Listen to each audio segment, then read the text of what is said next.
गोपाल कृष्ण भगवान की जय। परम मंगलमय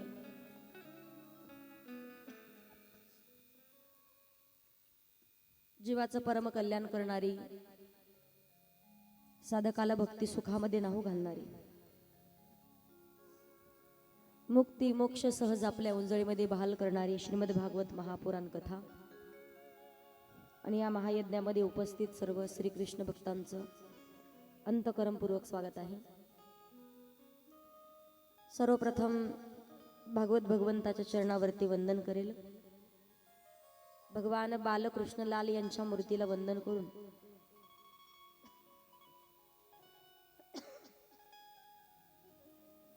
या भागवत धर्माचे प्रचारक प्रसारक वारकरी संप्रदायाचे निष्ठावंत उपासक साधू संत मंडळी सर्वांच्या चरणावरती विनम्र अभिवादन करून संत महात्म्यांच्या पदस्पर्शाने पावन आणि पुलित झालेली पवित्र अशी महाराष्ट्राची भूमी आहे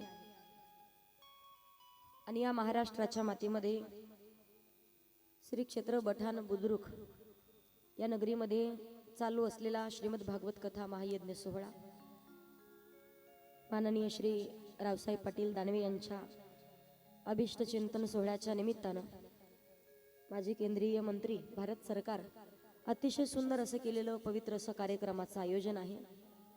गावातील धनवान पैशाने श्रीमंत असलेले व्यक्ती भरपूर आहेत, पण तो पैसा कुठेतरी सत्कार्यामध्ये जावा यासाठी सुद्धा त्या धनाचंही भाग्य म्हणावं लागेल। नाही तर आपण पाहतो काहींचं धन हॉस्पिटलमध्ये जातं, काहींचं धन नको त्या ठिकाणी जातं, पण धार्मिक कार्यामध्ये आपलं धन खर्च होण्यासाठी सुद्धा तेवढंच आपलं पूर्वजन्मीचं स्वतःचं पुण्य आणि मनही तेवढं श्रीमंत असावं लागतं। मग शुद्ध आणि सात्विक हेतू ज्यांचा आहे, गावकरी प्रत्येकाच्या अंतःकरणात अगदी भक्तीचा ओलावा निर्माण व्हावा आणि भगवान परमात्माचं नामचिंतन करून प्रत्येकाच्या पदरी काहीतरी पुण्य पडावा असा शुद्ध आणि सात्विक हेतू ज्यांचा आहे, आदरणीय हरिभक्त परायण आपल्या गावचे सरपंच ज्ञानेश्वर दादा देवडे पाटील दादांचे आणि दादांच्या सर्व परिवाराच्या धन्यवाद व्यक्त करते। एकदा जोरात टाळी वाजून दादांसाठी स्वागत करायचं आहे। खूप मोठं कार्य, खूप मोठं महद भाग्य दादांच्या पदरी पडतंय। अखंड अशीच भगवान बालकृष्णलाल यांची कृपा दादांच्या वरती राहावी आणि जीवनातील सगळ्या इच्छा मनोकामना पूर्ण व्हाव्यात। अभिमान नुरे कोड अवघेचे पुरे। भगवान परमात्माची आवडच आहे, आवडे देवासी तो एका प्रकार आणि नामाचा उच्चार रात्रंदिवस। भक्तानं नामचिंतन रात्रंदिवस केलेलं भगवंताला आवडतंय आणि आमच्या आदरणीय ज्ञानेश्वर दादांनी देवाची आवड पूर्ण केली, कारण देवाचा स्वभाव घेशी तेव्हा दिशी ऐसा असशी उदार। मागणं मागणाऱ्यात सुद्धा फरक आहे। काही लोक गोरगरीब आहेत, गरीबही भगवंताच्या द्वारात मागतात, श्रीमंतही भगवंताच्या द्वारात मागतात, फक्त मागणाऱ्यात फरक आहे। गरीब हे मंदिराच्या बाहेर मागतात आणि श्रीमंत हे मंदिराच्या आतमध्ये मागतात। गरीब हे मंदिराच्या बाहेर 10 रुपयाची मागणी करतात आणि श्रीमंत हे मंदिरात जाऊन 10 लाखाची मागणी करतात। पण श्रेष्ठ मागणारा कोण याचा विचार आपण करायचा आहे। भगवान परमात्मा स्वभाव आहे घेशी तेव्हा देशी ऐसा असशी उदार। देव देतो मात्र, पण एका हाताने दिलं तर 10 हाताने देतो। ते कशावरून? एका वेळेला रावणानं सुद्धा उमापती महादेवांचा अभिषेक करण्याचं ठरवलं, खूप मोठा अभिषेक करण्याचं ठरवलं। त्यामध्ये 100 कमळ वाहले, 99 कमळ वाहिले, पण महाअभिषेक चालू असताना एकच कमळ कमी पडलं। रावणाला सुद्धा समजत होतं की पूजा करत असताना आपण जागेवरच उठू नये। कुणाला? राक्षसी प्रवृत्तीच्या रावणाला सुद्धा समजत होतं। श्रेष्ठ भक्त होता उमापती महादेवाचा, निष्ठावान भक्त होता। रावणानं सुद्धा पूजा करताना स्वतःची जागा नाही सोडली। महिला मंडळ तर पूर्ण स्वयंपाक देवपूजा करताना करता, एकदा भात लावणार, परत देवाला धुवून काढणार, देव तसेच पाण्यात, परत गॅस बंद करायला जाणार। आपली शोकांती काय, पुरुष मंडळी जरी स्वयंपाक देवपूजा करत असले, देवपूजा करत असताना सुद्धा एकदा का देवाला गंध लावायचा बाकी आहे, फुलं वाहिले, देवाला आंघोळ घातली की विचारतात झाला का ग नाश्ता, झाला का ग चहा। 4-4 वेळेला आपण उठून परत येऊन पूजा करतो। पण रावणानं सुद्धा 99 कमळ वाहले, एक कमळ कमी पडलं. भगवान भोलेनाथ परीक्षा घेत होते. कमळ कमी पडलं म्हणून उठून आणण्यासाठी नाही गेले. जगाच्या मालकाची इच्छा पूर्ण करायची, स्वतःचा पण पूर्ण करायचा म्हणून रावणानं सुद्धा स्वतःच शिर कमल काढलं आणि भगवान भोलेनाथांच्या शिवलिंगावरती वाहलाय. त्याच्या बदल्यात, एकाच्या बदल्यात किती दिले रावणाला? तोंड किती? सांगण्याचं तात्पर्य आहे का? एका हातानं जर दिलं तर जगाचा मालक आपल्याला 10 हातानं देतोय. म्हणून देणं फार महत्वाचं आहे. फक्त श्रीमंतीन फक्त पैसा असून उपयोग नाही. गडगंज श्रीमंती असणारे लोक आहेत, 8 पिढ्यांनी बसून खाल्लं तरी नाही संपणार, पण देण्याची दानत नसेल तर उपयोग नाही. परिस्थिती नाजूक असू द्या, फक्त माणसाचं मन श्रीमंत असलं पाहिजे. आणि सध्याच्या काळात पैसा असेल तरच व्यक्ती श्रीमंत, हा प्रत्येकाच्या मनाला झालेला आजार आहे. त्या आजारापासून जर का माणूस मुक्त झाला ना, प्रत्येक व्यक्तीला वाटेल या जगात आपण सर्वात श्रीमंत. आणि सध्याच्या कलियुगामध्ये तरी तोच व्यक्ती श्रीमंत आहे ज्याचा परिवार एकत्रित राहतोय, ज्याचं कुटुंब एकत्रित आहेत, ज्याचे विचार सगळ्यांचे सारखे आहेत, एकमेकाला समजून घेतलं जातं आणि अखंड आनंदाने ते घर नांदत राहत आहे. ज्याचं कुटुंब एकत्रित, ज्याचे विचार सगळ्यांचे सारखे आहेत, एकमेकांना समजून घेण्याची ताकद प्रत्येकात आहे, तोच परिवार, तोच व्यक्ती श्रीमंत आहे.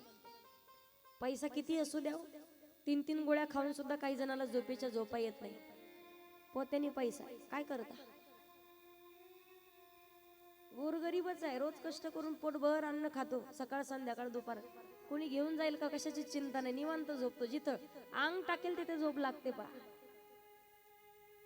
पैसाही कमवला पाहिजे, धनही कमवलं पाहिजे, पण जोडून या धन उत्तम व्यवहारे उदास विचारे वेच करी. खूप आनंद लुटतायत पहा तुम्ही कथेत. काल फक्त सांगितलं पिवळ्या कलरच्या साड्या घाला, पूर्ण मंडप पिवळा झालाय. खूप सुंदर दिसता बरं तुम्ही. घरी तर मालकाला एकदा विचारून आले असतील, पण तरी सांगते तुम्हाला, तुम्ही तुमच्यासाठी एकदा टाळी वाजवा जोरात. नाही, खरं सांगते पुरुष मंडळी, पत्नीचं कधीतरी कौतुक केलं पाहिजे. दिवसभर किती कष्ट केले, संध्याकाळी फक्त एकच म्हणायचं, पप्पीची माय थकली का ग? दिवसभर केलेलं काम सगळा शिनबाग हलका होतो पा. पर कौतुक करावं कधी हेही समजलं पाहिजे. एकाला म्हटलं कथेत कौतुक करा. ज्ञानेश्वर दादा घरी गेले, ते व्यक्ती घरी गेले आणि दुसऱ्या दिवशी सकाळी म्हणे, का ग पप्पीची माय, काय तुझ्या हाताला चवे म्हणे, काय दोडक्याची भाजी केली म्हणे. बा, काय दोडक्याची भाजी म्हणे? दोडक्याची भाजी काय भाजी? अशी भाजी अजून कधीच खाल्ली नव्हती म्हणे. 25 वर्ष झालं लग्नाला, पण अजून अशी भाजी भेटलीच नाही खायला. बायको किचन मध्ये गेली, लाटणच घेऊन आली म्हणे. का 25 वर्षापासून रोज सकाळ संध्याकाळ स्वयंपाक करते म्हणे, कधी तोंडाला गोड नाही लागलं म्हणे, कधी कौतुक नाही केलं ना. आजच शेजाऱ्याच्या राधा कोण म्हणे भाजी आणली तर काय कौतुक सुद्धा कधी करावं हे समजलं पाहिजे. इथे बरेच बसलेत तरुण मंडळी, पुढे म्हणतील ताई कौतुक करायला अजून बायकोच भेटणार, तर कौतुक करावं कोणाचं? चेहरे पाहणं त्यांचे असे उदास होऊन बसतात. लग्नाचा विषय निघाला की प्रत्येकाला काही ना काहीतरी दुःख. काळजी करू नका, लग्न होतात पाहिजे. कथेच्या मंडपात बसले त्यांचे लग्न होणार 100%. तुम्ही टेन्शन घेऊ नका, वशीला लावते. सकाळी काय दुरडी साजरी केली तुम्ही? गाणे तर ऐकलेच होते, पण व्हिडिओ सुद्धा पाहिलाय मी. असू दे, आपले सण आपले सण आपण नाही साजरे करायचे तर साजरे करायचे कोणी? या हरदखेड्यावरून आलेले सर्व मंडळी आहेत. आमच्या कल्पनाताईचे भाऊ आलेत, आई आल्यात. जोरात टाळी वाजवा एकदा त्यांच्यासाठी. समोर या, समोर या.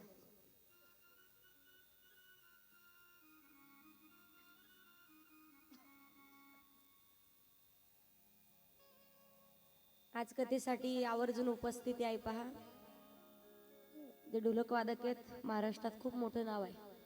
आमचे अभिषेक दादा ठाकूर, त्यांचे आई वडील देखील आले. आणि माझे जन्मदाते माझे आई वडील, ज्यांचे आशीर्वाद अखंड माझ्या डोक्यावरती आहेत, असे माझे आई वडील सोबतच असतात, पण माझ्या आई देखील आज आल्या. मग एकदा आमच्या अभिषेक दादांच्या आई वडिलांसाठी सुद्धा जोरात टाळी वाजवायची. अजून पंचकृषीतून बरेच पाहुणे मंडळी नातेवाईक आलेत. आता सगळ्यांचीच नावं मला माहिती नाही. असो, गोपाल कृष्ण भगवान की जय.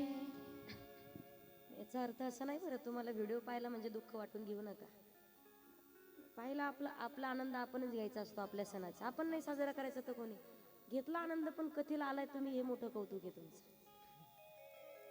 वाटलं होतं गळून जातात का काय, पण नाही आले तुम्ही सगळे. एकदा तुमच्यासाठी जोरात टाळी होऊ द्या एकदा. कमीत कमी 100-150 असतील पा. काय संधीचं सोनं केलं परत तुम्ही. सगळं तुम्हाला आयत्या गोष्टी भेटल्या. कलर एका एकाला उचलू आणत होते. किती जण बेंदडीतून उपसून आणले काय माहिती नाही. आज तरुण मंडळीचं कोणीच नादाला नाही लागायचं. किती वयोवृद्ध म्हातारा माणूस असू द्या, एकदा यांच्या डोक्यात बसलं ते कुठूनच सापडून आणते, पण सांगता येत नाही. असो, आज भगवान गोपाल कृष्णाच्या जन्मापर्यंत आपण कथा घेऊन जाणार आहोत. किती पांढरे कपडे किती नवीन कपडे तुम्ही घालून आले असतील. संध्याकाळी कथेच्या आरतीनंतर तुम्हाला लक्षात येईल. आज बऱ्याच जणांनी टोप्या नाही घातल्या. आता एकामेकाची टोपी याच्या त्याच्या डोक्यात करू नका. ज्यांनी आणले असतील त्यांनी घाला डोक्यात. सध्या आहेत अजून सुद्धा आपण भाग्यवान आहोत. टोपीवाले फेट्यावाला एकही दिसेना पा मंडपात. आहे का? आहेत का? हा, एक दिसले. एक आहेत. जोरात टाळी वाजवा एकदा. एक आहेत फेट्यावाले. सध्या फेट्यावाले आणि टोपीवाले कमी आहेत. फेट्यावाले बोटावर मोजण्या एवढेच भेटत आहेत पाहायला. गेले 5 दिवस ते फक्त आठवणी काढायच्या आपण आता. आणि सगळ्यात मोठी संस्काराचा खजिना जर कोणाकडे असेल, अनमोल विचार जर कोणाकडे असतील तर ते आजी आजोबांकडे असतात. पहा, फेट्यावाले नाटीवाले फार महत्वाचे आहे ते माणसं. एकदा का त्यांनी स्वतःच्या जीवनातले अनुभव सांगितले ना, ज्या व्यक्तीनं ते आजी आजोबांचे अनुभव, कारण पहा तुम्ही वृद्धाप काळाकडे वाटचाल चालू झाल्याच्या नंतर आजीबाईची सगळ्यात शेवटची मैत्रीण जर कोणती असेल तर ती तिची नात असते. नातीची सुद्धा सगळ्यात पहिली मैत्रीण कोण असेल तर ती तिची आजी असते. नातवाचे सगळ्यात पहिला मित्र आजोबा असतात. पहा, खूप अगदी सांभाळून घेतात, स्वतःचे अनुभव सांगतात. तो व्यक्ती कधी जीवनात पाठीमागे राहत नाही. पहिल्या काळात पहा तुम्ही, भावना होती, आपुलकी होती. नातेवाईक जर कोणी आले तर प्रत्येकाचं कौतुक केलं जायचं. आता सगळ्यांना आपण पाहतोय, सोशल मीडिया आले, प्रत्येकाकडे मोबाईल आलाय, यंत्र आलंय. एवढं त्या यंत्रानं माणसापासून दूर नेले. पहा, सध्याच्या काळात विचार जर आपण केला, त्या यंत्रानं माणसापासून एवढे दूर नेले. पहिल्या वेळेला जर एखादा व्यक्ती अंत्यविधीच्या वेळेला त्याच्या जवळ जर गावातले आपले नातेवाईक जर कोणी गेले ना, तर नातेवाईक गेल्याच्या नंतर 2-2, 3-3 दिवस गावामध्ये सुद्धा 2-2, 3-3 दिवस का होईना दुःख सुद्धा साजरं व्हायचं. घरामध्ये चूल पेटवली जात नव्हती गावात एखाद्याची सुद्धा. कारण म्हणायचे त्या दुःखामध्ये, त्या घरामध्ये आपण सुद्धा सहभागी झालं पाहिजे. पण आता एवढं भावना शून्य जग झालंय. अंत्यविधीसाठी स्मशानभूमीत आपण जातो, पण त्या ठिकाणी एकीकडे ते प्रेत जळत आहे आणि एकीकडे आपण मोबाईल मध्ये काहीतरी रील्स पाहत राहतो आणि त्या रील्स पाहून आपण हसायला लागतो. पहा तुम्ही, पाहुणे जर आले पहिल्या काळात तर त्यांना वाटे लावण्यासाठी गावातल्या चौकापर्यंत, गावातल्या मंदिरापर्यंत नातेवाईक यायचे. मामा आल्याच्या नंतर लहान लहान लेकराला आनंद वाटायचा. अपेक्षा काय, काहीतरी खाऊ आणतील, काहीतरी चॉकलेट आपल्याला देतील, जाताना 4-2 रुपये तरी देऊन जातील. आता 100 रुपये जरी दिले आणि मामा कधी आले आणि कधी निघून गेले अजिबात माहिती होत नाही. एखादा व्यक्ती जर रुसलाच, लहान लेकरू, तर रुसून कुठे जायचं, सगळ्यात आपुलकीचं ठिकाण होतं, मामाला फोन लावायचा, मामाच्या गावाला निघून जायचं. पण आता वर्ष काय, मुलगा 10-10 वर्षाचं होईपर्यंत मामाचं गाव लवकर कळत नाही. पहिल्या काळात स्वतःच्या वडिलांना स्वतःचे कोड कौतुक पूर्ण होतील की नाही सांगता येत नव्हतं. बापाची भीती वाटायची. म्हणून प्रत्येक मुलगा स्वतःच्या चुलत्याजवळ आपले कोड कौतुक पुरवतील म्हणून सांगायचे, तात्या ती गोष्ट द्या ना मला. बाबाला नाही मागू शकत, बाबा रागवतील माझ्यावरती, ती गोष्ट पाहिजे. चुलता सुद्धा स्वतःच्या मुलाचे कौतुक बाजूला ठेवायचा, त्यांची इच्छा अपेक्षा बाजूला ठेवायचा, पण अगोदर पुतण्याचे कोड कौतुक पूर्ण करायचा. ही आपुलकी होती. आता जर पुतण्याजवळ दिसला, आता जर तात्या स्वतःच्या चुलतेजवळ दिसले, एकमेक तोंड फिरून बाजूला पाहतात. पहा, कथा कीर्तनातून या गोष्टी शिकायच्या आहेत आपण. आनंद जरी सगळ्यांनी मिळून साजरा करायचा. आनंद हा कुठेही आनंद घ्यायचाच जर म्हटलं तर किती दुःखात माणसाला आनंद शोधता येतो. लोक सांगतात ताई संसार हा दुःखमुळे, प्रपंचातही आनंद घेता येतो ना. प्रपंचाला परमार्थाची जोड असेल तर का आनंद भेटणार नाही? सुंदर असं संत कबीरदास महाराज सांगतात पहा, चलती चक्की देख के दिया कबीरा रोय, दो पाटन के बीच में साबुत बचाना कोय. चक्की म्हणजे जातं. उन्हाळ्याच्या दिवसात महिला मंडळ तुम्ही हरभरे भरडून घेता पहा. हरभरे भरडून झाल्यावर खालून एक पाळू वरून एक पाळू राहते. वरची पाळू उचलली की खुंटी जवळ काहीतरी सवताले हरभरे राहतात. ती सवताले हरभरे उचलून घ्यावं लागतात तुम्हाला, ते भरडले जात नाही. त्याचं कारण काय? खुंटीला धरून राहतात म्हणून. वाटत असेल संसार रूपी जात्यामध्ये आम्ही भरडले जाऊ नये हरभऱ्यासारखं, परमार्थ रूपी खुंटीला धरून राहावं लागेल. नामचिंतन रूपी खुंटीला धरून राहा. श्रीमद भागवत महापुराण कथेचं चिंतन रूपी खुंटीला धरून राहा. जीवनात मध्ये कधीच तुम्हाला दुःख असं वाटणार नाही की आपल्यावरती खूप मोठं संकट आलेलं आहे. भगवान परमात्माचं नामचिंतन कथा श्रवण करत असताना काही लोक म्हणतील, ताई जीवनमुक्त अवस्थेला आम्ही प्राप्त होऊ, काय गरज आहे कथा श्रवण करण्याची? काल तुम्ही सगळ्यात शेवटी कथा ऐकली झाकीच्या रूपामध्ये. साधू संत महाराज मंडळी सुद्धा समजावून सांगतात, पण नाही आपल्या लक्षात येत. क्या किया क्या किया क्या किया रे तूने जीवन गवा दिया, क्या किया रे जिसे पाना था उसको तो खो दिया रे, जिसे पाना था उसको तो खो दिया रे, जिसे पाना था उसको तो खो दिया.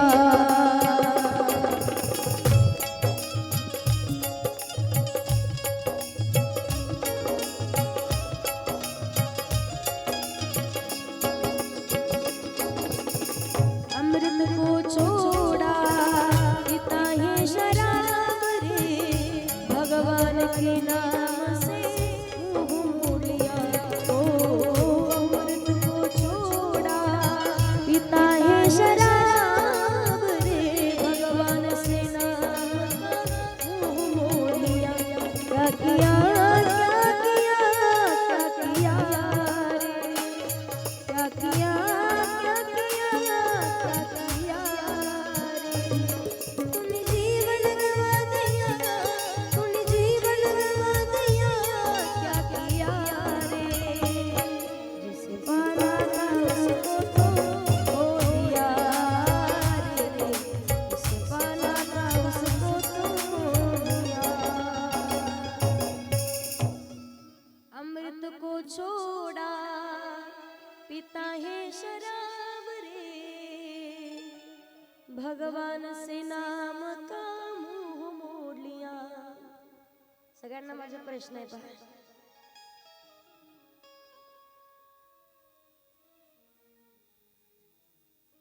भगवान परमात्माचं नामचिंतन करत असताना साधू संत समजावून सांगतात, बाबा रे योग्य वेळेत सावध व्हा. काही लोक मदिरा प्राशन करणारे आपण पाहतो. कित्येक परिवार उद्ध्वस्त झालेत फक्त तेवढ्याच कामामुळे. ज्यांनी विकली ना त्यांनी 3-3 मजली घरं बांधलेत. जे घेतात त्यांनी राहिलेल्या घरावरती पत्रे नाही ठेवलेले. फक्त विचार करण्याची आवश्यकता आहे. सगळ्या तरुण मंडळीला, सर्व पुरुष मंडळीला माझा प्रश्न आहे, तुम्ही जर 1.5 लाखाची 2 लाखाची टू व्हीलर कोणाकडे असते 70,000ची, कोणाकडे 1 लाखाची मोटरसायकल जर तुम्ही घेतली, काहीतरी कामाच्या निमित्तानं तुम्ही गावाला निघाले, ते काम तुमचं पूर्ण झालं आणि घराकडे निघाले, घनदाट अरण्यामध्ये तुमची ती गाडी बंद पडली. गाडी बंद पडल्याच्या नंतर अचानक तिच्यातलं पेट्रोल संपलं. जवळ एक छोटीशी दुकान आहे, किराणा दुकान, पेट्रोल पंप 5-6 किलोमीटर अंतरावरती. त्या दुकानामधून तुम्हाला रॉकेल भेटणार आहे. त्या व्यक्तीने विचारलं, दादा काय झालं? म्हणे गाडीतलं पेट्रोल संपलं. म्हणे मग थोड्या वेळापुरतं 5 किलोमीटर अंतरावरती पेट्रोल पंप आहे, तिथपर्यंत जाईपर्यंत तुम्ही रॉकेल टाका ना गाडीत, काय बिघडतं? टाकताल का रॉकेल तुम्ही? बोला. तोंडानं उत्तर द्यायचं नसेल तर मानेनं द्या. गाडीत रॉकेल टाकाल का? का टाकत नाही आपण रॉकेल? बोला. 1 लाखाची गाडी खराब होते, 1 लाखाच्या गाडीचं इंजिन खराब होते, 1 लाखाच्या गाडीची सुद्धा आपल्याला काळजी आहे, 1.5 लाखाच्या गाडीची सुद्धा आपल्याला काळजी आहे. 1,00,000च्या मोटरसायकल मध्ये पेट्रोलच्या ऐवजी जर रॉकेल टाकलं तर ते इंजिन खराब होतं, ती गाडी खराब होते. कोट्यवधी रुपयाचा नरदेह भगवान परमात्मानं फुकट दिलाय आपल्याला. त्या गाडीत जर काही टाकलं तर ही गाडी खराब नाही होणार का? त्या गाडीचे तरी पार्ट तुम्हाला भेटतील, पैसे जातील तुमचे. आणि या का गाडीचे एकदा का पार्ट खराब झाले, शेवटच्या वेळेला आपल्याला अंत्यविधी आल्याशिवाय राहत नाही आणि ते पार्ट तर कधी बदलून भेटत नाही. अहो किंमत कळते माणसाला. एखाद्या व्यक्तीला हात नसतील तर किंमत विचारा काय असते, तर एखाद्याला पाय नसतील तर किंमत विचारा काय. तर जो नरदेह फुकट आपल्याला भेटलाय ना, आज कित्येक लोकांना शुगरचा त्रास चालू आहे, कित्येक लोकांना बीपीचा त्रास चालू आहे. गोळी खाल्ल्याशिवाय दिवसाची सुरुवात होत नाही आणि गोळी खाल्ल्याशिवाय झोप सुद्धा लागत नाहीये. आज तेच आरोग्य आपल्याला फुकट दिले भगवान परमात्मानं, किंमत नाही कळत आहे. तेच आनंदानं जीवन जगण्यासाठी कित्येक लोक स्वतः मृत्यूशी झुंज देत आहेत. रोज हॉस्पिटलमध्ये आहेत ज्यांना शुगर आहे. मी स्वतः पाहिलंय, जळगाव खानदेशकडे कार्यक्रम होता, 7 दिवस होते मी कार्यक्रमाला. त्या ठिकाणी एक जे विनेकरी, त्यांची मुलगी अगदी 3-4 वर्षाची मुलगी आहे. 3-4 वर्षाची मुलगी असताना तिला शुगरचा त्रास, रोज इंजेक्शन घेतल्याशिवाय त्या पोरीच्या दिवसाची सुरुवात नाहीये. एकुलती एक मुलगी, मुलगा नाहीये, दुसरी मुलगी सुद्धा नाही, एकुलती एक मुलगी. 3 वर्षापासून रोज तिला इंजेक्शन घ्यावं लागतंय. 3 वर्षाची मुलगी आहे. आयुष्यभर सांगा ना तुम्ही, जीवन जगण्यात अर्थ काय आहे? रोज जर सोया चाळणी होत असेल पूर्ण शरीराची, तोच नरदेह भगवंतानं फुकट दिलाय आपल्याला आणि त्याची किंमत कळत नाहीये. शुकदेव महाराज राजा परीक्षितीला सांगतात, राजा काळजी करू नकोस, तुझ्या जीवनाचा उद्धार होईल असं शास्त्र सांगतोय. काही लोक सांगतील ताई जीवनमुक्त अवस्थेला आम्ही प्राप्त होऊ, पण कधी? आम्ही गेल्याच्या नंतर सांगू आम्ही आमच्या मुलाला की आमच्या हाडं तेवढे काशीला सोडा. अहो कर्म चांगलं नसेल तर आपल्या हाडं सुद्धा काशीला जात नाहीत. कर्म चांगलं नसेल तर हाडं सुद्धा काशीला जात नाहीत.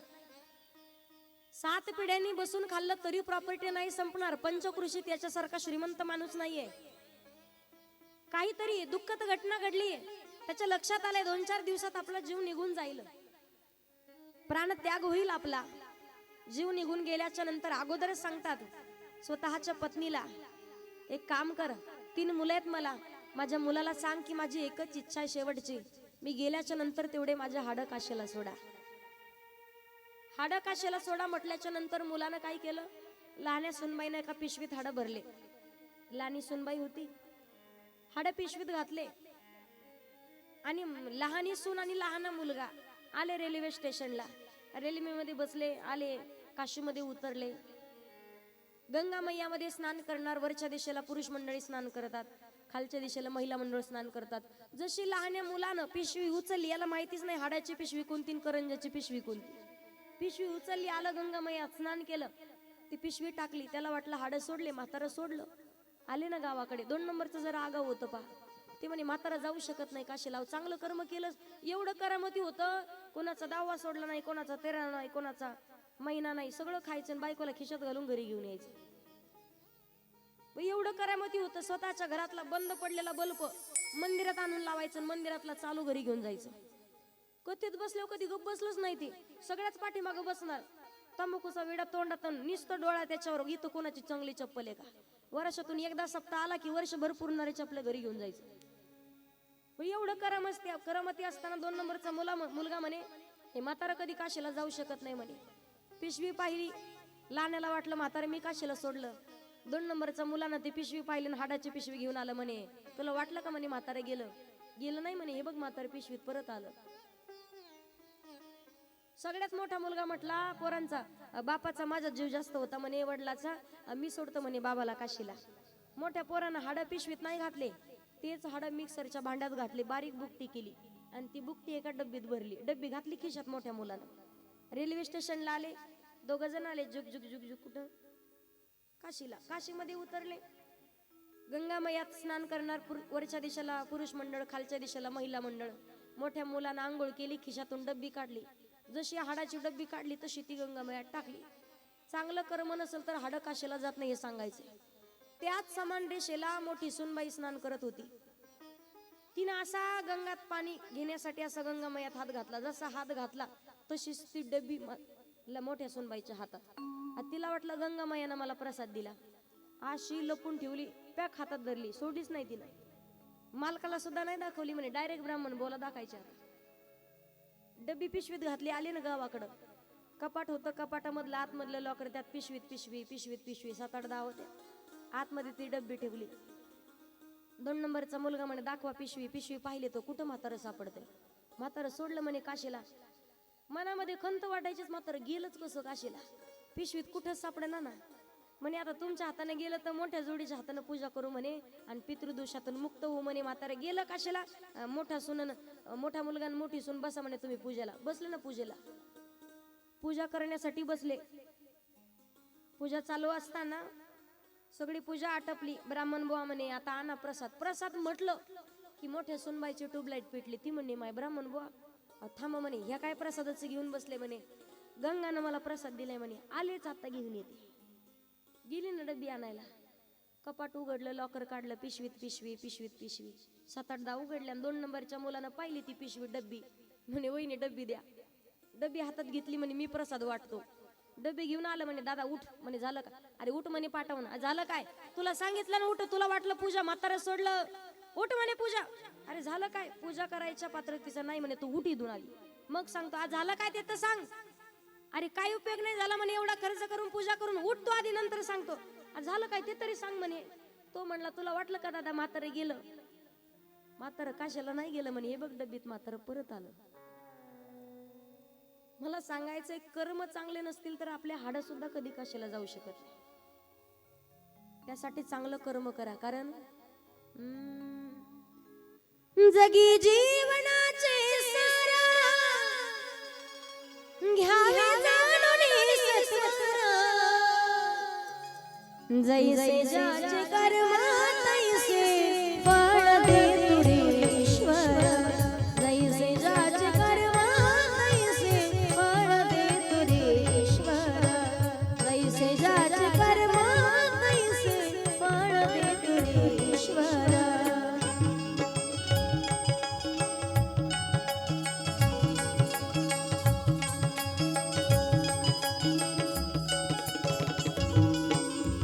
क्षणिक सुखासाठी आपुल्या कुणी होतो नीती भ्रष्ट, कुणी त्यागी जीवन आपुले दुःख जगे करण्याला. देह करे जे जे काय, देह करे जे जे काय, आत्मा भोगी तो नंतर. जैसे ज्याचे कर्म तैसे फळ देतो ईश्वर. जैसे ज्याचे कर्म तैसे फळ देतो ईश्वर. जैसे ज्याचे कर्म तैसे फळ देतो ईश्वर. जसं कर्म असेल तसं फळ भेटतं पहा. मग कर्म चांगलं करायचं की वाईट करायचं तुमच्या हातात आहे. शुकदेव महाराज राजा परीक्षितीला समजावून सांगतात, राजा काळजी करू नकोस, जीवनाचा उद्धार करून घेण्यासाठी असं शास्त्र सांगतो की तुझ्या जीवनाचा उद्धार झाला पाहिजे. शुकदेव महाराज राजा परीक्षितीला सांगतात, राजा अरे जोपर्यंत माणूस आईच्या गर्भात आहे ना तोपर्यंत देवाला विनंती करतो, एक वेळा कर या दुःखा वेगळे. देवा एकदा बाहेर आलो ना, एकदा या दुःखातून बाहेर काढा, फक्त तुझं नामचिंतन करेल. पण बाहेर आल्याच्या नंतर मात्र देवालाच आपण लक्षात ठेवत नाही. लोकाला विचारा ना, आजी एखाद्या बाईला विचारावं, ताई आव चला ना कथेला. ताई म्हणतात आता कवय का आमचं कथा ऐकायचं, 50-60चे झाल्यानंतर ऐकू कथा. प्रत्येकाला वाटतं म्हातारपण आल्याच्या नंतरच आपण परमार्थ केला पाहिजे. म्हातारपण येईल हे कशावरून? अल्प आयुष्य मानवी देह, शत गणिले ते अर्धरात्र खाय, मध्ये बालत्व पीडा रोग क्षय, काय भजनासे उरले ते पाहे. एका व्यक्तीनं पाय 1 लाख रुपयात त्याला घोडा खरेदी करायचा. माणूस कसा संसारात राहतो ते सांगते. जीवनामध्ये आल्याच्या नंतर घोडा खरेदी करायचा म्हणून त्यानं 1 लाख रुपये जमा केले. घोड्याच्या बाजारामध्ये घोडा आणण्यासाठी निघाला. पण त्याच बाजाराच्या अलीकडे जिथे घोड्याच्या झुले भेटतात, घोड्याच्या घुंगरमाळा भेटतात, पायातली पैंजण भेटतात, त्या ठिकाणी गेला तो. ते घोड्याच्या बाजारात गेला. त्याने विचारलं, दादा हे सामान कितीला आहे? त्यानं झुली घेतली. घोड्याच्या गळ्यातले घुंगर माळा घेतल्या, पायामध्ये बांधण्यासाठी ते फुलांचे हार घेतले, घोड्याला सजवण्याचं सगळं सामान त्याने घेतलं. त्याचे 25,000 रुपये खर्च झाले. 1 लाखातले 25 गेले, किती राहिले बोला? 75,000. 75,000 घेतले. घोड्याच्या बाजारात आला आणि घोड्याच्या बाजारात येऊन त्यानं विचारलं, पांढरा शिपीत घोडा आहे, सुंदर देखणा घोडा आहे. तो घोडा त्याला आवडला. म्हणे दादा हा घोडा कितीला दिला? त्या व्यक्तीने सांगितलं त्या घोड्याची किंमत 1 लाख रुपये. आता याच्याकडे किती राहिले बोला ना? 75. घोडा 1 लाखाला. माणसाचं सुद्धा तेच आयुष्य आहे. येतो भगवान परमात्माची प्राप्ती करून घेण्यासाठी जन्म धारण करून घेऊन येतो आपण, पण इथं आल्याच्या नंतर आपण घोड्याच्या झुली जमा करत राहतो. हे माझं, संसार माझा, गाडी माझी, बंगला माझा, जमीन माझी. माणूस बिना लग्नाचा आहे तोपर्यंत 2 पाय. एकदा का लग्न झालं किती पाय होतात बोला? 4. 4 पायाचं काय असतं? घरी गेल्यावर विचार करा. आता बस तसंच उजवण्याचं काम करतो आपण. मला सांगायचंय तुम्हाला एकच, प्रपंचात आपण म्हणतो दुःख बांधावडी आहे हा संसार, लटिका व्यवहार सर्व हा संसार. संसार करायचा आपण सोडून दिलाय का? प्रपंचात आपण राहतो. संसारी असावे असुनी नसावे, भजन करावे वेळवेळा. जसा एखाद्या लहान मुलीनं दिवसभर भातुकलीचा खेळ खेळावा, सायंकाळची वेळ झाली आणि आईनं आवाज दिला, बाळा घराच्या दिशेनं लवकर ये. दिवसभर थाटलेला संसार एका क्षणात पिशवीत भरते आणि आईच्या आवाजाच्या दिशेनं निघते. बस तसं माणसाला संसारात राहता आलं पाहिजे. प्रपंचात पहा तुम्ही, अरे संसार संसार जसा तवा चुलीवर, आधी हाताला चटके मग मिळते भाकर. अरे संसार संसार जसं कप बशीचं घर, बशी बसे जागेवर, कप हिंडी दारूदार. माझं बोलणं समजलं ना कपांनो? कपाची कायम दशा आहे. बशी फुटली, विषय संपला, पण कपाचा कान तुटला तरी सुटती नाही. आईने सांगितलं, बाळा जा शेजाऱ्याच्या काकूकडं कपामध्ये साखर घेऊन ये. बाळ्यानं कपाच्या कानात बोट घातलं आणि निघालं गोल गोल फिरवत गाणे म्हणत. जशी रस्त्यावर आला आणि कपानं उडी मारली तशी कपाचा कान तुटला. साखर घेऊन आला, आई पटकन साखर ओतून घे. म्हणे का? आई आत्ताच्या आत्ता कपाला उकरड्यावरती फेकतो म्हणे, फुटबॉल सारखाच उडवतो म्हणे कपाला. आत्ताच्या आता पटकन साखर ओतून घे. काय झालं पप्या? अगं आई कपाचा कान तुटला म्हणे, आता चहा पिण्याच्या कामाचा नाही राहिला. म्हातारी म्हणती, पप्या अरे नाही चहा पिता आलं म्हणून काय झालं? नका का चहा पिता येईना, पण आपण फेकायचं ना म्हणे. का? हिरव्या मिरीच्या ठेचा ठेवू त्या कपात. आपण ठेच्याच्याच कामाचे. एकदा का लग्न झालं, आणा आणा आणा आणा, कप काना होतो पण आणा काही संपत नाही. मला सांगा महिला मंडळ बशांनो, भांड्याच्या घरात बशीला कुठे ठेवता तुम्ही बोला? कुठे ठेवता? आतमध्ये ठेवता ना? आणि कपाला लटकते ना, त्याच्या खाण्याला लटकून ठेवावं लागतं. एक झालं काय का? एकदा पहा तुम्ही, एका कपानं आपल्याच बठांसारखं गाव होतं, 10 एकर कांदे लावले. पहा 10 एकर कांदे अख्ख्या बठांमध्ये याचाच कांदा 1 नंबर. लोक म्हणे काय राम होता त्याचा कांदा आला म्हणे 1 नंबर कांदा. अख्ख्या गावात चर्चा चालू होती. राम भाऊता त्याचा कांदा 1 नंबर. बशीला सुद्धा कानावरती कौतुक आलं. हा कप गेला कांदे विकायला. एक दिवस बशी म्हटली मला यायचं कांदे पाहायला. कांदे पाहायला म्हटल्यावर बशीनं उंच टाचाची चप्पल घातली, फिरून लावली फिरून फिरून फिरून यायचं आणि लावून परत बाहेर जायचं. फिरून लावली उंच टाचाची चप्पल, साईड पिन केली, सुटू निघाली बांधानी. जशी बांधावर आली तशी धपकन थोबडवर पडली. बरं बशी मोडली जरी, कपानं उचलून कोणाला न्यायची? बशी मोडल्या. कपाची कायम दशा आहे पहा, अजिबात सुट्टीच नाहीये. म्हणून राष्ट्रसंत श्री तुकडोजी महाराजांनी फार सुंदर वर्णन केलंय पहा. संसार के आंधी में बह जाने का डर है, संसार के आंधी में बह जाने का डर है, संसार के आंधी में बह जाने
संसार के आंधी में बह जाने का डर है. शुकदेव महाराज राजा परीक्षितीला सांगतात, राजा काळजी करू नकोस, हा नरदेह तुला फुकट नाही मिळेल. कित्येक जन्माचं पुण्य एकत्रित आल्याच्या नंतर मनुष्य देह धारण करता येतोय. हा जन्म कधी भेटेल की नाही सांगता येत नाही. मनुष्य जन्म अनमोल रे, मिट्टी में न घोल रे, अब तो मिला ये फिर न मिलेगा, कभी नहीं कभी नहीं कभी नहीं रे. आता भेटलाय पण परत भेटेल की नाही सांगता येत नाही. म्हणून या देहाचा उपयोग शुकदेव महाराज राजा परीक्षितीला सांगतात की भगवंताच्या भजनासाठी कर. का याच देही गडे देवाचे भजन. भजन जर गावातलं एखाद्या आपण म्हशीला म्हटलं भजन करू शकते का? देवी दिला देह भजना गोमटा. भगवान परमात्माचं नामचिंतन करण्यासाठी मनुष्य देह धारण करावा लागतो. सांगितलेलं आहे मनशुद्धीसाठी तुला भजन करावं लागेल. विश्वातील सर्व सुख तुला प्राप्त होईल. कारण नाम तुझे घेता देवा होई समाधान, तुझ्या पदी लागो माझे तन मन ध्यान. नाम तुझे घेता देवा होई समाधान. तेच नाम आपल्या मुखामध्ये आलं पाहिजे. भगवान परमात्माच्या रूपाचं ध्यान कर. 7 दिवस वाया घालू नकोस, तुझ्या जीवनाचा उद्धार होईल असं शास्त्र सांगतो. स्वतःच मन आणि इंद्रिय जिंकायला शिक. आणि इंद्रिय जिंकतात त्यांना ऋषी म्हणतात, आणि जे मन जिंकतात त्यांना मुनी म्हणतात. श्वासावरती ताबा ठेव, इंद्रिय जिंकायला शिक. इंद्रियावरती ताबा ठेव, कारण माणसाची इंद्रिय हे बकरी सारखी आहे. बकरी माहिती ना तुम्हाला, मध्ये मध्ये तोंड घातल्याशिवाय राहत नाही. बकरीला पहा तुम्ही, किती चारा खाऊ घाला पण ती अजिबात मध्ये मध्ये तोंड घातल्याशिवाय राहत नाही. एका राजानं स्पर्धा ठेवली, जो तरुण या बकरीला गच्च फुगून आणेल संध्याकाळच्या वेळेला तिनं कसाच चाऱ्याला तोंड लावलं नाही पाहिजे, त्याला 1 लाख रुपयाचं बक्षीस. गावातला एक 21 वर्षाचा मुलगा म्हणे मी जातो. राजाने मी जातो. राजाकडून बकरी घेतली गेला शेतात. दिवसभर उभ्या पिकात त्यानं बकरी सोडून दिली. अशी बकरी गच्च फुगली. संध्याकाळच्या वेळेला बकरीच्या पोटाला जरी हात लावला तरी फुटल अशी अवस्था झालेली. तिला चालता सुद्धा येईना. एवढं खाल्लं बकरीनं. संध्याकाळच्या वेळेला राजाकडे बकरीला घेऊन आला. राजा परीक्षा घ्या. घेऊ परीक्षा? हो म्हणे, घ्या परीक्षा. राजानं सुंदर अशी हिरवीगार घासाची पेंडी समोर केली. बकरीनं टुनकून उडी मारली की लचकन शेंडा तोडला. दुसरा तरुण तोही फेल झाला. तिसराही फेल झाला. एक होता 35 वर्षाचा, वारकरी संप्रदायाचा वारसा जपणारा होता. तो म्हटला माझ्याकडे द्या बकरी. बकरीला शेतात घेऊन गेला. तर रिकामी नाही सोडली, बकरीची दोरी हातात घेतली. आणि जशी बकरीनं शेतात घेऊन गेल्यावर बकरीनं घास खाण्यासाठी तोंड पुढं केलं की बकरीच्या तोंडावर फटकन फटका मारायचा. बकरीनं मका खाण्यासाठी तोंड पुढं केलं की बकरीच्या तोंडावर फटकन फटका मारायचा. बकरीनं गवत खाण्यासाठी तोंड पुढं केलं की तोंडावर फटका मारून मारून बकरीचं सुद्धा तोंड सुजलं. बकरी म्हणली आता नाही खायचं म्हणे, आता उपवास आहे आपल्याला. दिवसभर काहीच नाही, चाऱ्याला तोंड नाही लावलं तिनं. संध्याकाळची वेळ झाली, बकरी पायात पाय गुंतून चालायची. पाठपोट एक झालं तिचं, चालताच येईना तिला. एक जर हात लावला तर 2-3 पालट्या खायला अशी झालेली बकरीची अवस्था. राजाकडे घेऊन आला म्हणे, राजा परीक्षा. अरे म्हणे लाज वाटते का तुला? अरे बकरीला काहीच खाऊ घातलं नाही म्हणे, तिचं तोंड बघ सुजलंय म्हणे, पोट एवढं खोल गेलं म्हणे, तू काही खाऊ घातलं की नाही? पायात पाय गुंतून चालते म्हणे ती. तो म्हटला तुम्ही परीक्षा तर घेऊन पा. राजानं घासाची पेंडी समोर केली, हिरवीगार ती घासाची पेंडी पाहिली बकरीनं टुनकून उडी मारली. शेंडा तोडणार तर बकरीला फटकेची आठवण झाली. बकरी म्हणे आता जर खाल्लं तर बाबा जीव घेईल म्हणे आपला, आता खायचं नाही, आज मला निर्जला एकादशी. आपल्याला सुद्धा फटके असतात पहा. एकादशीचा फटका, सोमवाराचा फटका, प्रदोषचा फटका. आणि सध्या माता मौल्याचं वजनात काम चालू आहे. 8 दिवसातून 2च दिवस जेवण करत असतील, बाकीचे 4-5 दिवस उपवासच चालू आहे. बरं उपवास का असं तसा चालू आहे का तुमचा? नवरात्रात पहा तुम्ही उपवास करता माता माऊल्या. घटस्थापनेच्या दिवशी 40 किलो आणि दसऱ्याच्या दिवशी 30-85. 1 महिन्यापासून तयारी चालते उपवासाची. किती उपवास? 9 दिवस धरायचा आणि 1 महिनाभर चालतं. मला उपवास आहे, मला उपवास आहे. लाडू करून ठेवणार, काय काय करून ठेवणार उपवासाचं. मालकाला सुद्धा सांगते पप्प्याचा बाप उपवास आहे, फळ आणा. केळी आणा, सफरचंद, सांगता की नाही? मला सांगायचंय तुम्हाला, आपल्याला सुद्धा फटके आहेत चतुर्थीचा, एकादशीचा. राजा परीक्षितेला शुकदेव महाराज समजावून सांगतात, राजा माणसाची इंद्रिय हे बकरी सारखे आहेत, म्हणून इंद्रियावरती ताबा ठेवायला शिक. यानंतर सांगितलंय, भगवंताच्या रूपाचं वर्णन केलंय. राजस सुकुमार मदनाचा पुतळा. शुकदेव महाराज राजा परीक्षितेला सांगतात, भगवान परमात्माच्या रूपाचं वर्णन कर. जगाचा मलक एवढा सुंदर आहे, एवढा सुंदर, किती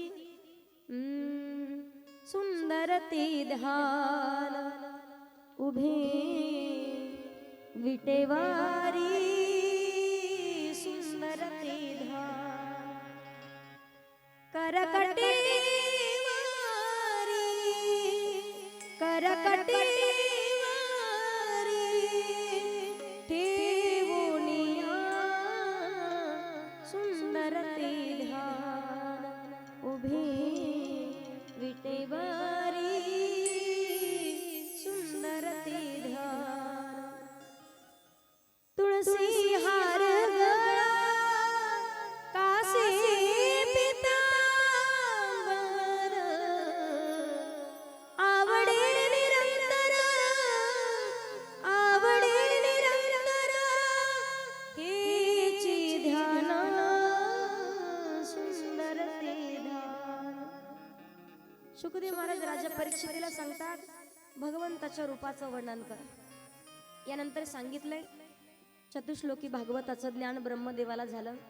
ब्रह्मदेवानं नारदांना सांगितलं, नारदांनी तेच व्यास महाराजांना, व्यास महाराजांनी त्याचा विस्तार 18,000 श्लोकांमध्ये केला.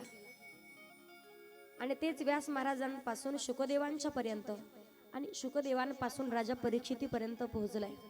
निमित्त मात्र राजा परीक्षिती आहेत, पण ते खरे भाग्यवान मात्र आपण आहोत. एका वेळेला विदुर काका दुर्जनाच्या मांदियाळीमध्ये राहत आहेत.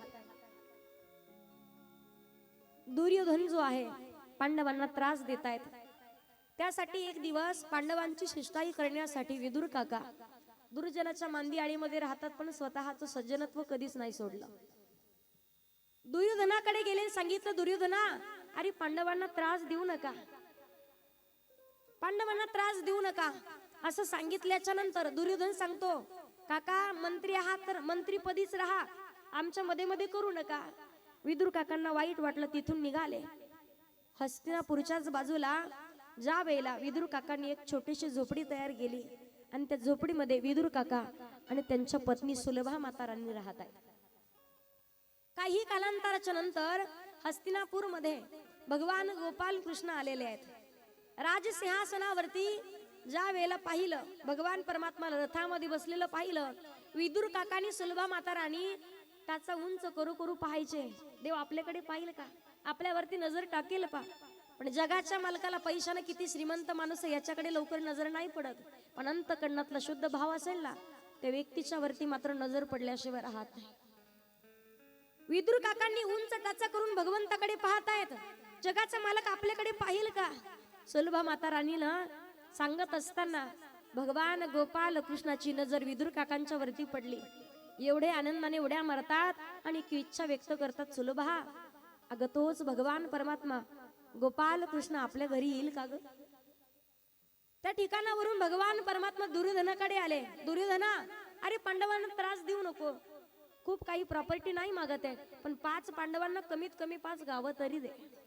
सांगितलं, देवा 5 गावं काय, सुईच्या टोकावर बसेल एवढी सुद्धा जमीन भेटणार नाही, एवढी सुद्धा जमीन नाही देणार. आणि काही शिपायांना दुर्योधनाने सांगितलं, अरे धरा धरा त्या काड्याला, जगाच्या मालकाचा अपमान झालाय, भक्ताचा अपमान झालाय. भगवान परमात्मा तिथून निघाले. कृपा आचार्य द्रोणाचार्य विनंती करता, देवा आलेच आहात तर भोजन करून जा. मी कायम सांगत असते, पहा भगवान परमात्मा सांगतात, तुम्ही तरी दृष्टाचं मीठ खाल्लंय म्हणून त्या मिठाला तुम्ही जागे आहोत. माणसानं कायम एका गोष्टीचा विचार करायचा आहे, ज्या माणसाचे, ज्या व्यक्तीचे विचार चांगले नाहीयेत, ज्यांचं बोलणं, ज्यांचं वागणं चांगलं नाहीये, उपवाशी राहिले तरी चालतील, पण त्यांच्या घरचं कधीच अन्न काय, पाण्याचा थेंब सुद्धा कधीच ग्रहण करायचा नाही. खावं कोणाचं, ल्यावं कोणाचं, गावं कोणाचं. ज्या व्यक्तीला गावामध्ये मान सन्मान नाही, जो व्यक्ती त्याची वागणूक व्यवस्थित नाहीये, त्याचं कौतुक सुद्धा आपल्या तोंडानं कधी करू नये, तो दोष आपल्याला प्राप्त होतो. पण पहा तुम्ही, एका वेळेला साधू महात्म्यानं एका चोराच्या घरी अन्नदान करण्याची इच्छा झाली, चोराची म्हणून चोराच्या घरचं अन्न खाल्लं. चांदीच्या ग्लास मध्ये पाणी दिलेलं होतं, चोराच्या घरचं अन्न खाल्लं. लक्ष देऊन ऐका लेकरांना, थोडस शांत बसा. चोराच्या घरचं अन्न खाल्लं तर साधू महात्म्याची सुद्धा इच्छा निर्माण झाली. तो चांदीचा ग्लास घेतला आणि झोळीत टाकला. विचार केला, दृष्टाच्या घरचं अन्न खाल्लेलं आहे. भगवान परमात्मा म्हणतात, या ठिकाणी जिथे माझ्या भक्ताचा अपमान आहे तिथे अन्न काय, पाणी सुद्धा ग्रहण करू शकत नाही. जगाचा मालक जवळ सांगतात विदुर काकांना, ज्या वेळेला उद्धवाला बडे बडे मंदिर कोण्या काम के, या भजनातून लक्षात घ्यायचंय. 3 मजली बिल्डिंग आहे. कधीच त्याच बिल्डिंग मध्ये साधू संतांचे चरण तुमच्या लागले नसतील, त्याच बंगल्यात कधीच एखादं पात्र तरी उठवलं नसेल, एखाद्या साधू महात्म्याला भोजन दिलं नसेल. सुंदर वर्णन केले भजनातून. बडे बडे मंदिर कोण्या काम के, भाव अगर नहीं होवे, चल विदुरा घर जावे उद्धवजी, चल विदुरा घर जावे उद्धवजी, चल विदुरा घर जावे, चल विदुरा घर जावे उद्धवजी, चल विदुरा घर जावे.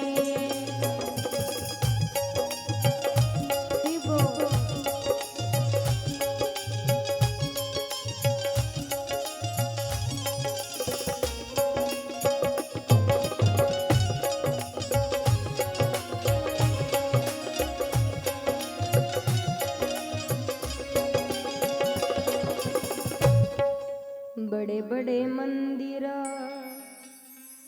होण्या काम के, भाव अगर नहीं होवे, चल विदुरा घर जावे. उद्धवाला सांगतात, उद्धवा विदुर काकांच्याकडे चला. भगवान परमात्मा उद्धवाला घेऊन विदुर काकांच्या द्वारावरती आले. विदुर काकांच्या द्वारावरती आल्याच्या नंतर पाहिलं, सुलभा माता राणीला सांगत होते, तो काना, तो लाला, जगाचा मालक भगवान गोपाल कृष्ण आपल्या झोपडीवरती कधी येईल का? गरीबाचा अंतकरण तो जाणणार असेल तर नक्कीच येईल. सुलभा माता राणी सांगतायत. विदुर काका डोळे बंद करून नाचून स्वतःच्या झोपडी भोवताली भजन करतायत. झोपडीमध्ये सुलभा माता राणी आणि विदुर काकांचं भजन चालू आहे.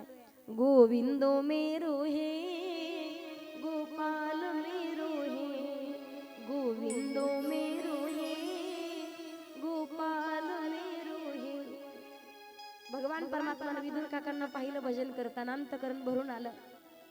कित्येक वेळ भगवान परमात्मा द्वाराच्या बाहेर स्तब्ध उभा राहिलेत आणि झोपडीमधून पाहतायत, आतमध्ये पाहतात. डोकावून विदुर काकांना कसलाही प्रकारचं भांडण नाही, झोपडीवरती कोणी आलंय का. भगवान परमात्मा स्वतः आवाज देतात, काका अहो मी आलोय. जगाच्या मालकाला पाहिलं आणि विदुर काकांना एवढा आनंद झाला, उड्या मारून भजन करतात. सांगितलं, सुलभा अगं आसन टाक बसण्यासाठी, फुलांचं आसन टाकलंय. कित्येक वेळ बसल्याच्या नंतर सुलभा माता राणीला आणि विदुर काकांना भगवान परमात्मा सांगतात, काका आलोय मात्र खरं आहे, पण खूप भूक लागली हो, काहीतरी खाण्यासाठी आहे का? विदुर काकांच्या तर डोळ्यातून पाणी चोऊ लागलं, रडू लागले. देवा गरीबाची मजाक करता का? अहो श्रीमंताच्या घरून तुम्ही आलायत, पंचपक्वानाचं भोजनाचं ताट कित्येक दासा तुम्हाला वाढण्यासाठी असतात. एका वेळेला जर तुमच्या कृपेने अन्न भेटलं तर दुसऱ्या वेळेला भेटेल की नाही याची पंचायत आहे आमची. खाण्यासाठी काहीच नाही देवा. नाही काका खरं सांगतोय, मी काहीच खाल्लं नाही, मला भूक लागली. देवा गरीबाची मजाक करू नका, खरं सांगतोय खाण्यासाठी काहीच नाही देवा द्यायला. बाहेर चुलीवरती कण्या शिजत होत्या. जगाचा मालक विचारतो, काका त्या चुलीवरती काय गदगद करताय म्हणे. सांगितलं, लाला कण्या आहेत. मग कण्या द्या ना खाण्यासाठी, मी कण्या खातो. विदुर काका रडू लागलेत. लाला अरे पंचपक्वानाचं भोजन खाणारा तू, कित्येक दास्या तुला भोजन वाढण्यासाठी असतात, पण तू गरीबाच्या घरचं अन्न कण्या नाही देवा, नाही खाऊ देणार.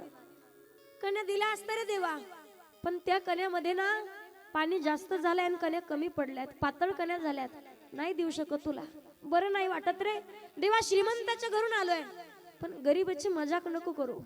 काका खरं सांगतोय, मी खरंच काही खाल्ले नाही, मला भूक लागली आहे, काहीतरी खाण्यासाठी दे, मी कण्या खाणार. काका म्हणतात देवा नाही खाऊ देणार कण्या मी. काका मी कण्या खाणार.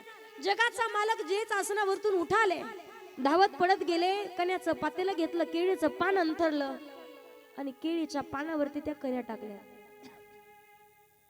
कण्या टाकल्याच्या नंतर पाणी जास्त होतं, कण्या कमी पडल्यात, आजूबाजूला कण्या जात होत्या.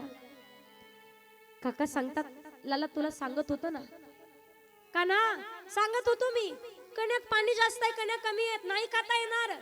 जगाच्या मालकानं अंतकरणातला भाव शुद्ध पाहिला विदुर काकांचा, आणि विदुर काकांच्या घरी केळीच्या पानावरती अंतरल्या त्या कण्या एका हातानं दोन्ही हातानं भगवंत कण्या सावरायचे आणि त्या कण्या खाऊ लागले.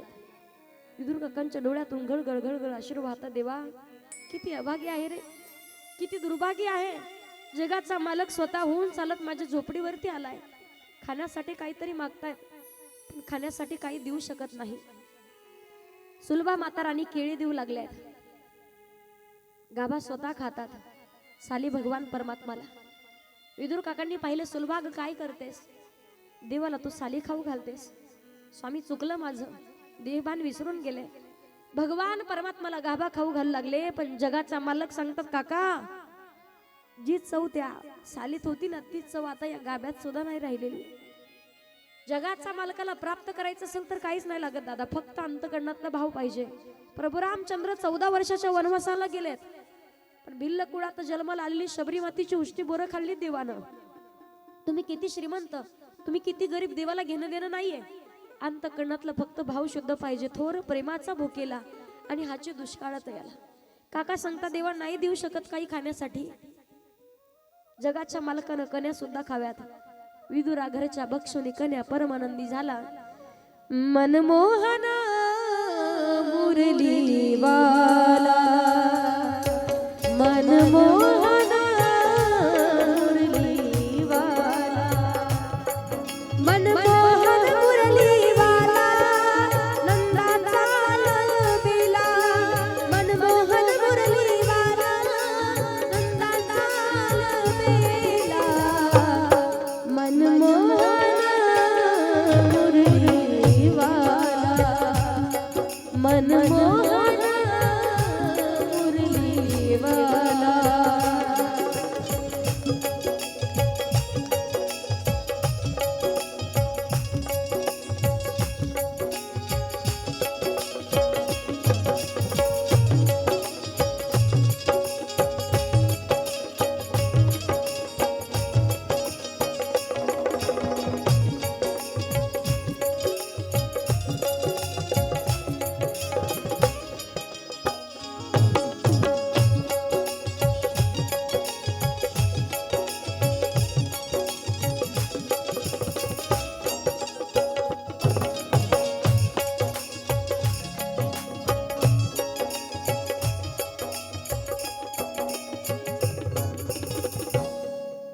मनमोहन मुरली वाला,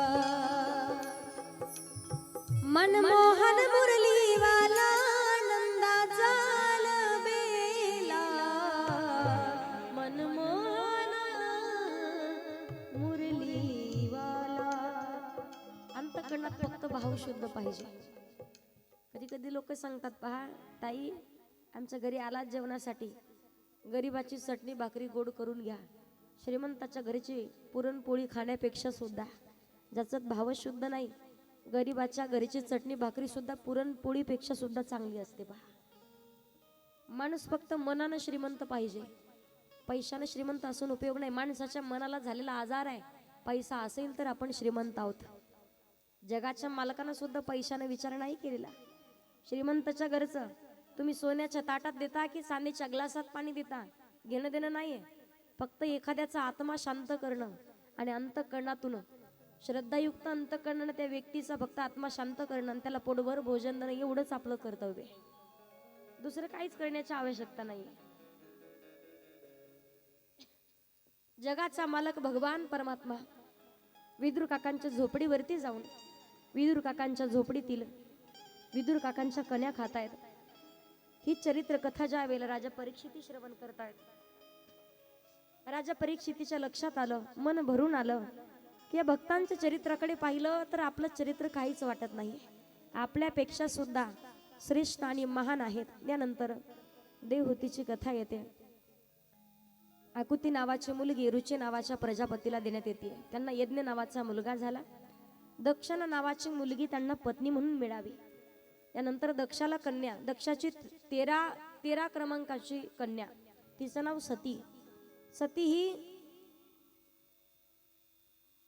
भगवान भोलेनाथाला पत्नी म्हणून देण्यात येते.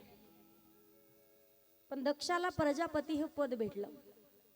ब्रह्मदेवानी सांगितलं होतं मला सृष्टीच्या निर्मितीमध्ये मदत कर. दक्षाने 20,000 पुत्र निर्माण केले होते. अरण्यात पाठवलं. अरण्यात पाठवल्याच्या नंतर नामचिंतन चालू आहे. नारद मुनींनी सांगितलं कशाला संसाराच्या भानगडीत पडता, अरण्यात जाऊन देवाची प्राप्ती करून घ्या. दक्षाला राग आला, श्राप दिला, नारदा 2 मिनिटपेक्षा अधिक वेळ एका ठिकाणी थांबून कधीच तुम्ही कोणाला उपदेश करू शकणार नाही, हा दिलेला श्राप आहे. ब्रह्मदेव सांगतात दक्षा काय केलंस तू, हे या पापातून उतराई होण्यासाठी बाबा काय करावं लागेल असं विचारल्याच्या नंतर सांगितलं. ब्रह्मदेव सांगतात 9 दिवस माई भगवतीची उपासना कर. सगळ्यात अगोदर विश्वातला माई भगवतीचा गोंधळ कोणी केला असं जर कधी तुम्हाला विचारलंच, विश्वातला सर्वात पहिला गोंधळ हा दक्ष महाराजांनी केलेला आहे. 9 महिने 9 दिवस आणि 9 रात्री तेलाचा दिवा सगळ्यात अगोदर दक्ष महाराजांनी जाळलेला आहे. तोच गोंधळ आपण सुद्धा 9 दिवस करतो. त्या माई भगवतीचा गोंधळ करत असताना 9व्या दिवशी ज्या वेळेला भगवती माता प्रगट होते आणि भगवती प्रगट झाल्याच्या नंतर विचारलं दक्षा तुझ्यावरती प्रसन्न आहे, काय पाहिजे. माता माझ्या पोटी माझी कन्या म्हणून जन्माला ये. माई भगवती समजावून सांगते दक्षा अरे मला सांभाळणं एवढं सोपं नाहीये, मी धगधगती ज्वाला आहे. मी तुझ्या पोटी तुझी कन्या म्हणून जन्माला येईल, पण माझ्या 2 अटी आहेत. पहिली अट उपवर झाल्याच्या नंतर महादेवाच्या सोबत लग्न लावून द्यावं लागेल, आणि दुसरी अट ज्या दिवशी महादेवाचा अपमान तुझ्याकडून घडेल त्या दिवशी तुझ्या सहित तुझ्या पूर्ण राज्याचा विध्वंस करून मी निघून जाईल. दक्षानं पहिली अट सांभाळली पण दुसरी अट नाही सांभाळता आली.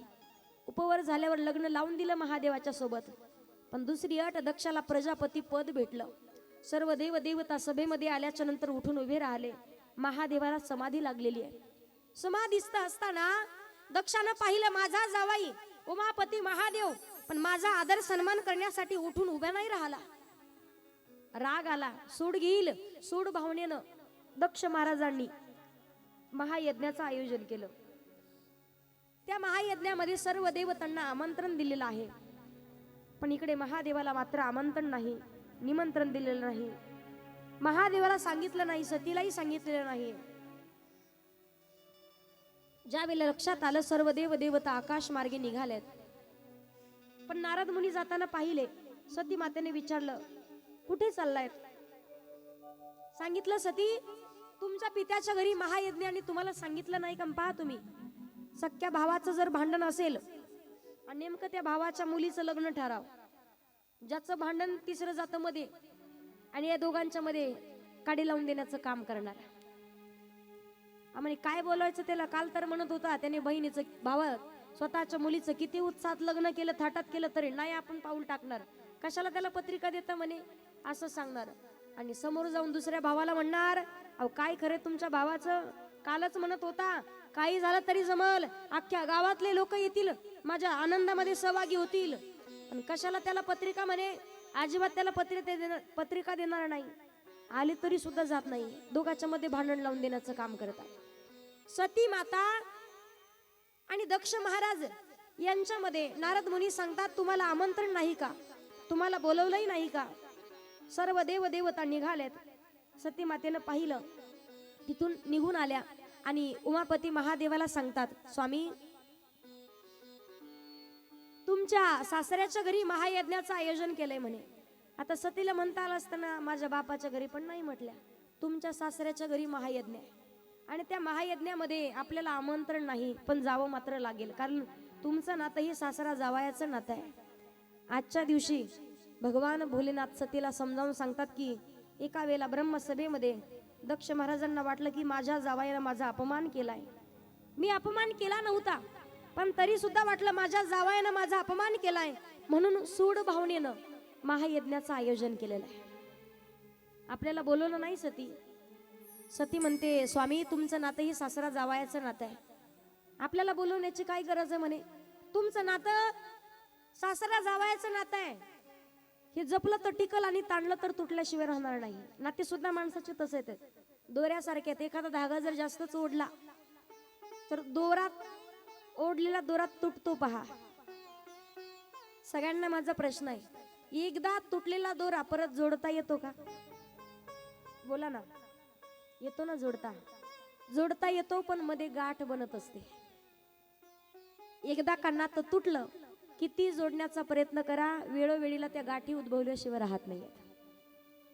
त्यासाठी माणसाचे नाते धाग्यासारखे जपले तर टिकतील आणि ताणले तर तुटल्याशिवाय राहणार नाही. समजावून सांगितलं सती, आपल्याला आमंत्रण नाहीये, गेलीस तर अपमान होईल. सती मातेला कोणाचं ऐकावं लक्षात येणार. कधी कधी होतं बाईला प्रश्न पडतो, मालकाचा ऐकावा की स्वतःच्या वडिलाचा ऐकावा. एका वेळेला पहा, धोंडा जेवणासाठी जावाई बापू मुलीला घेऊन आलेले होते. यांना परत पाठवायचं म्हणून पहिल्या काळात पाऊल वाटीने निघायचे. सासरी सोडण्यासाठी मुलीला घेऊन निघाले. जात असताना पाहिलं,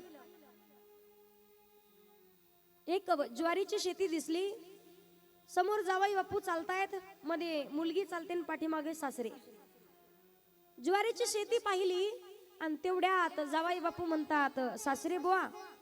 सासरे बुवाने सांगितलं, अगोदर जावाई बापू, या ज्वारीवाल्या शेतकऱ्याला नक्कीच ज्वारी कमीत कमी 30 पोते तरी ज्वारी होईल. 30 पोते ज्वारी म्हटलं तर जावाई म्हणतो, सासरे बुवा वयामानानं म्हणे तुमचा अंदाज चुकायला लागला म्हणे, या माणसाला 20 पोते ज्वारी होईल म्हणे.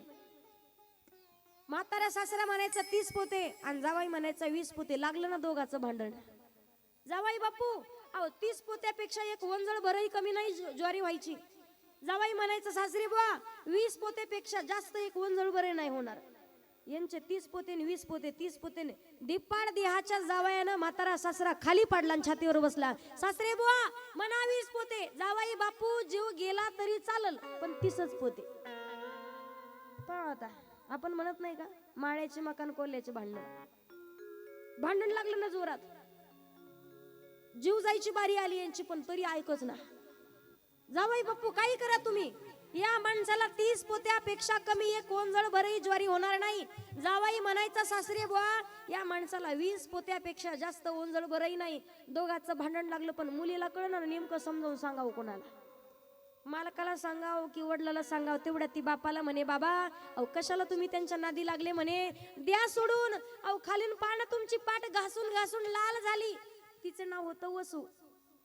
पुरीचा बाप म्हटला, वसू माझे खालून पाठ किती पण घासू, पण 10 पोत्याची कळ कशी सोसू.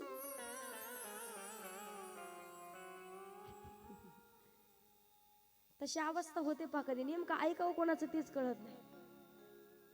सती मातेला लक्षात येईना कोणाचं ऐकावं. उमापती महादेव सांगतात, सती काही ठिकाणी माणसानं बोलवलं तरच जावं, काही ठिकाणी बोलवलं तरी जावं नये, आणि काही ठिकाणी नाही बोलवता देखील जावं. एखाद्या ठिकाणी पहा तुम्ही महिला मंडळ बोलवलं तरच जायचंय. तुमच्या नातेवाईकात म्हणा, गावातल्या एखाद्या व्यक्तीच्या एखाद्या मुलीचं लग्न आहे, लग्न ठरलंय, तुम्हाला पत्रिका नाही, मुळवाटी नाही, सांगितलं सुद्धा नाही, आणि तरी सुद्धा तुम्ही सुंदर मेकअप करून एखादी वस्तू घेऊन गेले. मान सन्मान भेटेल की अपमान होईल? तिथे अपमान झाल्याशिवाय राहत नाही. तिथे माणसाला पत्रिका असेल, मुळवाटी असेल तरच जावं. काही ठिकाणी किती मुळवाट्या दिल्या तरी जायचं नाही. दोघा जणांचे भांडण लागलेत, जोरात जोरात भांडण चालू आहे, किती मुळवाट्या दिल्या किती पत्रिका दिल्या तरी जायचं नाही तिथे. पण काही ठिकाणी नाही बोलवता जावं.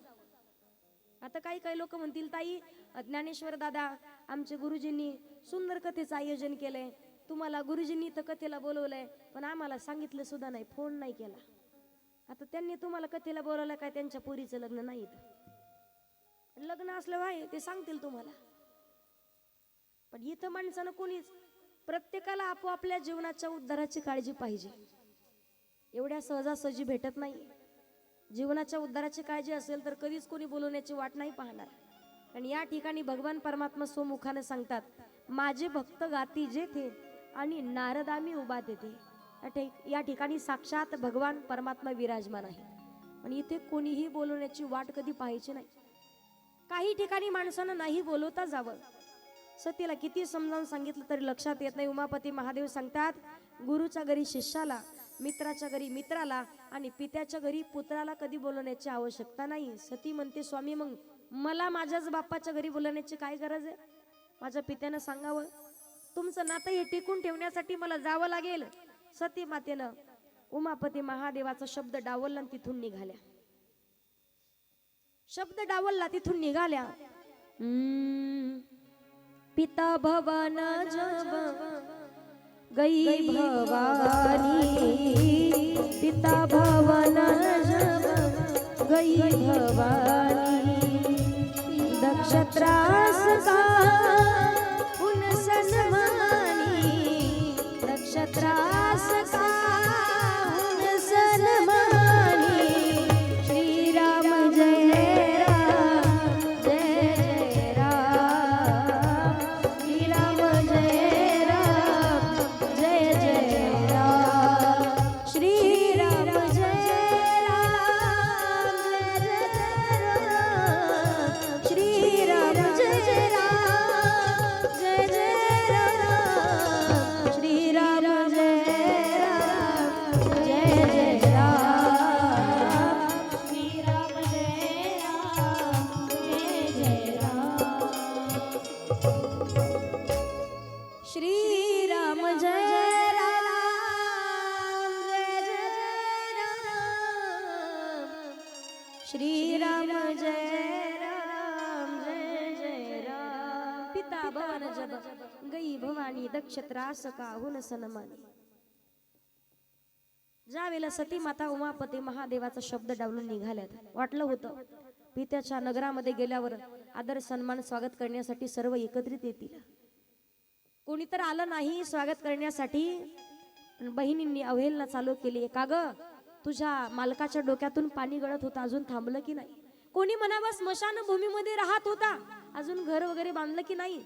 कोणी म्हणावं का ग, अंगाला पूर्ण राख लावत होता, अंगावरती वस्त्र परिधान करत नव्हता, अजून वस्त्र परिधान केले की नाही? प्रत्येक जण अवहेलना करू लागली. सती मातेच्या लक्षात आलं, जगामध्ये किती झालेला त्रास मी सहन करेल, पण उमापती महादेवाचा त्रास मात्र, यांना कोणीतरी अवहेलना केलेला त्रास तो मला सहन होणार नाही. त्यावेळेला सती माता आईकडे आल्या, पण दक्षानं दंडी पिटवली होती. सांगितलं होतं महादेवाला आमंत्रण असल्याशिवाय येणार नाही, पण सती मात्र आल्याशिवाय राहणार नाही. आल्यावर जो कोणी त्याला जवळ करेल त्याला देह दंड देण्यात येईल.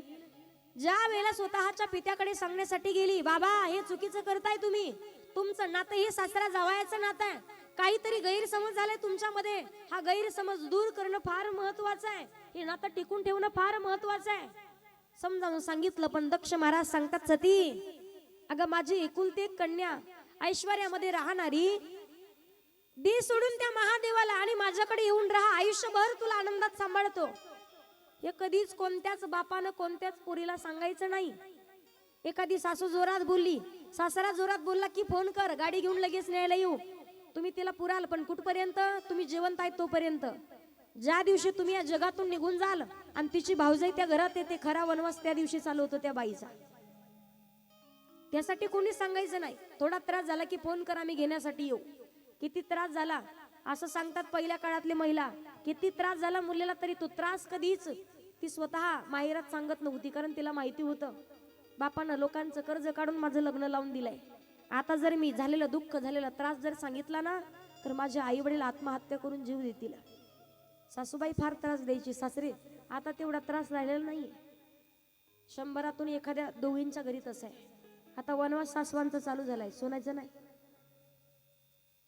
सती माता सांगतात, स्वामी बाबा एका वेळेला मी तुमच्यापासून मिळालेला हा देह त्याग करेल, पण महादेवाचा मात्र त्याग करू शकत नाही. ऐसी सुबह न आए, आए न ऐसी शाम, ऐसी सुबह न आए, आए न ऐसी शाम, जिस दिन जुबां पे मेरे आए ना शिव का नाम, ऐसी सुबह न आए ना ऐसी शाम हो।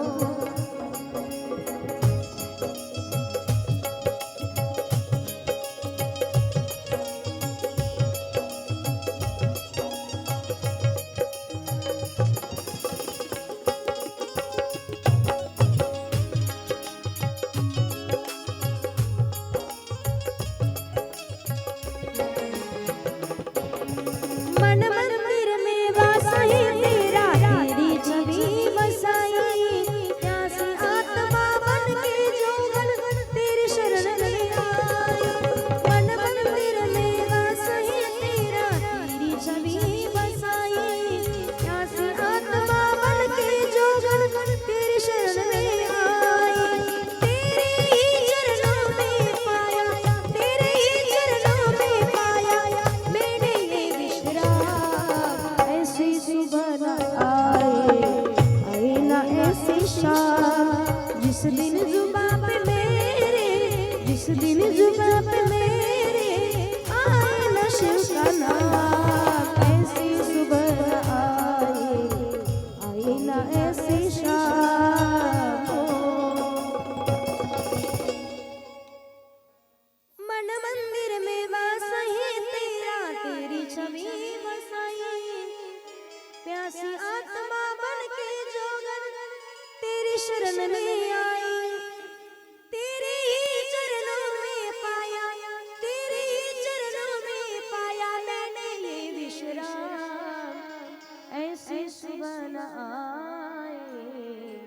आए ना ऐसी शाम, जिस दिन जुबां पे मेरे आए ना शिव का नाम, ऐसी सुबह न